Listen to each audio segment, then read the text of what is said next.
Welcome dear student. Last time हम Karl Pearson coefficient of correlation कर रहे थे, इसके क्वेश्चन सॉल्व कर रहे थे। ठीक है, तो लास्ट टाइम हमने ये जो था यहाँ पे आपके पास एंट्रीज जो है सिंपल एंट्रीज थी जिनके आप कैलकुलेशन इजीली कर सकते थे, मींस आप इनका स्क्वायर इजीली कर सकते थे, तो हमने इनको direct x square by square करके ऐसे कर लिया था।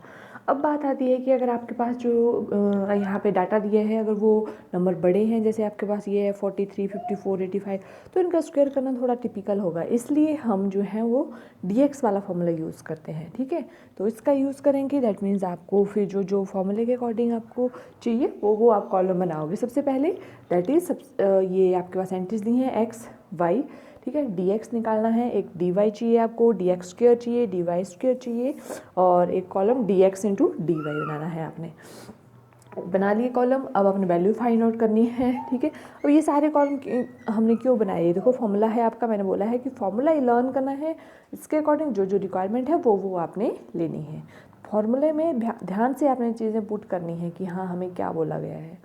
ठीक है, तो ये यहाँ पे एक्स वाई, अब डी एक्स निकालते हैं। डी एक्स के लिए क्या फॉर्मूला होता है, एक्स माइनस ए। अब ए क्या होता है, एज्यूम्ड मीन, तो यहाँ पे एज्यूम्ड मीन इसने 68 ली है, मीन्स एक्स में वैल्यू में एज्यूम्ड मीन ले लिया इसने 68, कोई भी यहाँ पे 68 ले लिया, आपने भी कोई मिड मोस्ट वैल्यू ले लेनी, 59 ले लिया, 95, ठीक है, जो आपको ठीक लगे। तो उस हिसाब से फिर आपने क्या करना है, सबको सब्ट्रैक्ट करते जाना है, आपके पास डी एक्स आ जाएगा। ठीक है, जैसे 43 है, यहाँ पे 68 लिया है इसने, तो 43 माइनस 68 कितना हो जाएगा, -25। वैसे 54 माइनस 68 कितना हो जाएगा, -14। वैसे ही हमें वैल्यूज़ फाइंड आउट करनी है। अब बात करते हैं कि आपने डी वाई कैसे निकालना है। तो डी वाई के लिए अब क्या आ जाएगा, वाई माइनस बी, मीन्स आपने यहाँ पे वाई में से कोई एज्यूम में लेनी है, तो यहाँ पे इसने 73 ले लिया। ठीक है, आप ही कोई मिड मोस्ट वैल्यू ले लो, 84, 40 आपकी चॉइस है, इसमें नहीं है कि इसने 73 ही क्यों लिया। ठीक है, तो अब आपने यहाँ पे 73 ले लिया, तो उस हिसाब से अब आपने सब्ट्रैक्ट करना है, y में से क्या सब्ट्रैक्ट करना है, 73, जो y की एंट्रीज है, तो 105 में से 73 किया 32। ठीक है, वैसे ही आप यहाँ पे सब्ट्रैक्ट करते जाओगे इनको, तो ये आ गया dx, ये आ गया dy। नेक्स्ट कॉलम क्या आ जाएगा, dx स्क्वायर, मीन्स जो dx की वैल्यूज है इनका स्क्वायर करोगे, 25 का स्क्वायर, 14 का स्क्वायर, 196, ठीक है, इनका स्क्वायर कर दो। वैसे डी वाई स्क्वायर मीन्स जो वाई वाला कॉलम है उनका स्क्वायर करो, तो ये डी वाई स्क्वायर आ गया। अब d x into d y निकालना है, मीन्स जो डी एक्स और डी वाई वाला कॉलम है उनको आपस में मल्टीप्लाई करना है आपने। ठीक है, तो ये डी एक्स वाला कॉलम है और ये डी वाई, तो इन दोनों को आपस में मल्टीप्लाई करो, ये आपके पास नेगेटिव पॉजिटिव जो भी टर्म्स आएगी वो लेनी है यहाँ पे।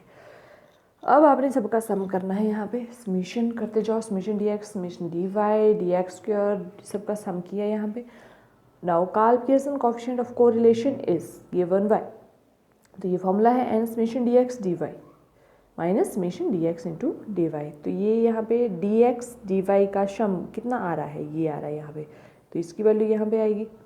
ठीक है, फिर आ रहा है आगे माइनस का summation D x into summation D y, means summation D x ये है, समेशन डी वाई ये है, इन दोनों का यहाँ पे क्या आएगा, प्रोडक्ट आ जाएगा यहाँ पे।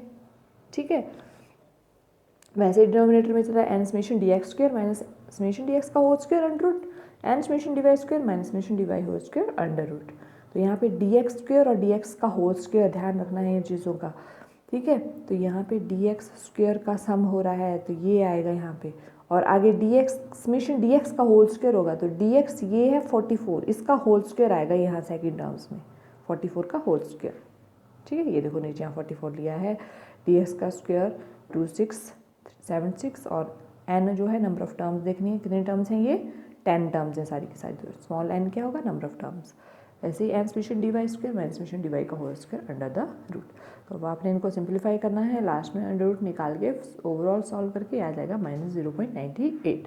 मैंने आपको बोला है कि कार्ल पियर्सन कोएफिशिएंट की वैल्यू किसके बीच लाई करेगी, -1 और 1 के बीच लाई करेगी, इसलिए ध्यान रखना आपने कि आपका आंसर जो है -1 और 1 के बीच ही आना चाहिए। तो ये देखो 0.98 आ रहा है, -0.98 है, मीन्स इसी रेंज में है, तो ये आपका क्वेश्चन हो गया कार्ल पियर्सन कोएफिशिएंट। ठीक है, तो यहाँ पे बोल देंगे clearly there is a high degree of negative correlation between price and demand which shows that price increase and demand decrease and vice वर्सा।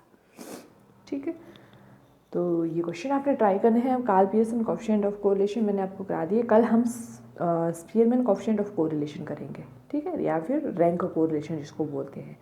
तो ये इसका फॉर्मूला है, ये आपने लर्न कर लेना है। फॉर्मूला कौन सा है, ये वाला फॉर्मूला आपने लर्न करना है, ठीक है। तो रैंक को आर से डिनोट करते हैं या रो से डिनोट करते हैं। तो इसका फॉर्मूला आता है 1 minus 6 summation D square, 6 into summation D square upon n cube minus n, ठीक है। फॉर्मूला लर्न कर लेना है आपने, फिर हम क्वेश्चन जो है वो कल सॉल्व करेंगे। थैंक्स।